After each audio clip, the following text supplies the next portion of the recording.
heldu ziren, baina ziren belarrietara, tarduantxe ezagutu eban, gaixoak bere barruan angelenganako euki eban, zera etzala maitetasuna baino besterik.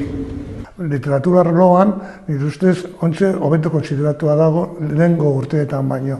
Beitu, azkenengo urteetan Bernardo Atxaga, Katxo Kirmen Uribek eta idazle onak onartzen dute oso idazle hona esan zela.